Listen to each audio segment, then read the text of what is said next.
নমস্কার বন্ধুরা, এডুকেশন কুটির ইউটিউব চ্যানেলে সবাইকে স্বাগত জানাই। আজকে ডি দিয়ে শুরু হয় এরকম অত্যন্ত গুরুত্বপূর্ণ কিছু ইডিয়ামস, যেগুলি কিনা বিভিন্ন প্রতিযোগিতামূলক পরীক্ষায় অত্যন্ত গুরুত্বপূর্ণভাবে এসে থাকে এবং আমাদের ডে টু ডে লাইফে ইংরেজিতে কথা বলবার ক্ষেত্রে অত্যন্ত প্রয়োজনীয় কয়েকটি ইডিয়ামস। আজকে সেগুলির সাথে পরিচয় করে নেওয়া যাক।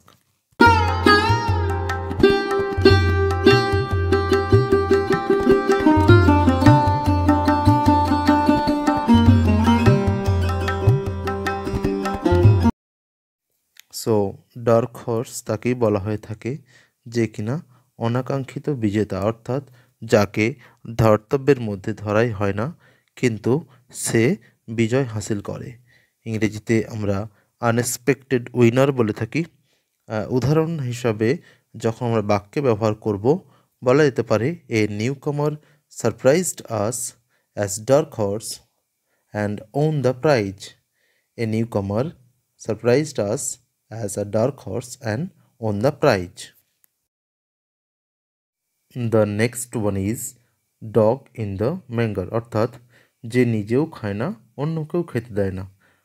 যেমন ছবিতে আমরা দেখতে পাচ্ছি গরুর খাবারের জায়গায় কুকুর বসে আছে, অর্থাৎ কুকুরের কিন্তু ওটা খাবার জিনিস না, কিন্তু গরুর খাবারে ব্যাঘাত সৃষ্টি করছে।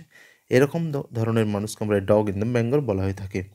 A person who prevents others from enjoying what he himself cannot. তো বাক্যে আমরা কীভাবে এটিকে ব্যবহার করতে পারি? Don't be a dog in the mango, let him go. Don't be a dog in the mango, let him go. এরপর রয়েছে ড্রেকোনিয়ন ল, অর্থাৎ ভয়ঙ্কর আইন বা কোনো রুল বা প্রথা। আমরা ছবিতে দেখতে পাচ্ছি সেই হেমলক পানের দৃশ্য, একটা ভয়ঙ্কর ল দ্বারা সত্যি কথনের অপরাধে হেমলক খেতে হয়েছিল আমরা জানি। তো এক্সট্রিমলি সিভিয়ার লকে ড্রেকোনিয়ন ল বলা হয়ে থাকে। এক্সাম্পল হিসেবে বলা যেতে পারে in African countries there are some draconian laws. In African countries there are some draconian laws. The next one is die hard, অর্থাৎ অপরিবর্তনীয়, যা পরিবর্তন হয় না। অর্থাৎ ইংরেজিতে এর সিনোনিম হবে রিজিড বা ট্র্যাডিশনালও বোঝানো হয়ে থাকে। Example, he is a diehard fan of Sachin. He is a diehard fan of Sachin, অর্থাৎ সে সচিনের অত্যন্ত একজন রিজিড ফ্যান। এরপর রয়েছে ডাচ কারেজ, অর্থাৎ নেশার ঘোরে বেড়ে যাওয়া সাহস। অর্থাৎ কোনো রকম অপ্রকৃতিস্থ অবস্থায় মানুষের মধ্যে আমরা যখন দেখি একটা এক্সট্রা সাহস ভর করে, সেটাকে আমরা ডাচ কারেজ বলে থাকি।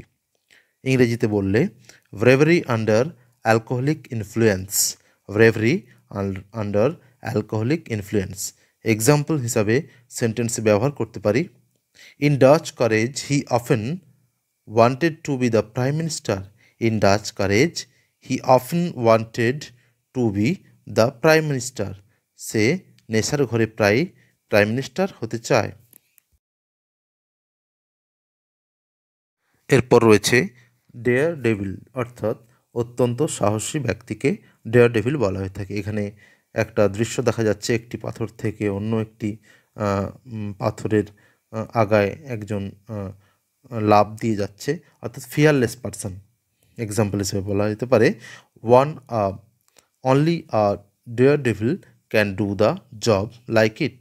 Only a daredevil can do the job like it. ভয়হীন বা বেপরোয়া মানুষকে ডেয়ার ডেভিল বলা হয়ে থাকে। The next one is drop in the ocean. The next one is drop in the ocean, অর্থাৎ ভেরি আনডিগনিফাইড অ্যামাউন্ট, অত্যন্ত স্বল্প মাত্রায় কোনো কিছুকে বলতে আমরা ড্রপ ইন দ্য ওশিয়ান বলে থাকি। দেখে নিই উদাহরণ অর্থাৎ বাক্যে কিভাবে আমরা ব্যবহার করতে পারি। My help to your work is just like a drop in the Ocean. আমার যে সাহায্য তোমার কাজে, সেটা জাস্ট একটা সমুদ্রে এ ড্রপ ইন দ্য ওশিয়ান, অর্থাৎ খুবই স্বল্প পরিমাণ। অর্থাৎ এক্ষেত্রে কিন্তু বিনয় প্রকাশ করতেও এটি আমরা ব্যবহার করতে পারি। এরপর রয়েছে ডু ইমেন্স সার্ভিস, অর্থাৎ অত্যন্ত গুরুত্বপূর্ণ দায়িত্ব বা lead role. Extremely hard and tough job and role, এগুলি বোঝাতে এটি ব্যবহার করা হয়ে থাকে। একটা উদাহরণে ব্যবহার করলে এইটা পরিষ্কার হয়ে যাবে। এক্সাম্পল রয়েছে বিরাট পারফর্মড ইমেন্স জব বা immense service for the team in the previous match. Virat performed immense service for the team in the previous match. এরপর রয়েছে ডাইন হারনেস, অত্যন্ত একটি প্রচলিত ইডিয়ম। ডাইন হারনেস অর্থাৎ চাকরিরত অবস্থায় মৃত্যুবরণকে আমরা বলে থাকি ডাই হোয়াইল ইন সার্ভিস বা ডিউরিং সার্ভিস, সার্ভিসরত অবস্থায় মৃত্যুবরণ করা। উদাহরণ হিসাবে আমরা ব্যবহার করতে পারি a police officer in our local police station died in harness. The next one is draw the long bow. Draw the long bow অর্থাৎ ঘুরিয়ে ফিরিয়ে, অর্থাৎ রাউন্ড অ্যাবাউট ওয়েতে কোনো কিছু বলা বা অত্যন্ত বাড়িয়ে বলা। টু এক্সাজারেট অর্থাৎ ঘুরিয়ে ফিরিয়ে বলা। আমরা এক্সাম্পল হিসেবে ব্যবহার করতে পারি come to the point, don't draw the long bow. Come to the point, don't draw the long bow. তো শেষ পর্যন্ত ক্লাসটি দেখার জন্য সবাইকে অসংখ্য ধন্যবাদ। এরকম আরও গুরুত্বপূর্ণ ও মজাদার ক্লাস পেতে অবশ্যই কিন্তু সাবস্ক্রাইব করে জুড়ে থাকতে হবে এবং লাইক করে উৎসাহ দিতে হবে, কমেন্ট করে নিজেদের মতামত জানানোর মাধ্যমে আমাকে গাইড করতে হবে এবং অন্যদেরকে শেয়ার করার মাধ্যমে বন্ধুদের কাছে পৌঁছে দিয়ে আমাকে উৎসাহ দান করতে হবে।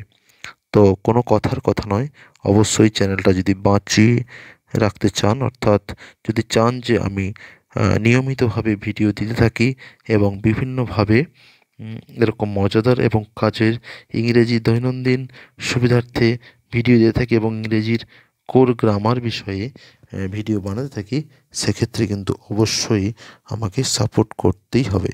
তো ভালো থাকবেন। সবাইকে শুভ নববর্ষের প্রীতি শুভেচ্ছা অভিনন্দন জানিয়ে শেষ করছি।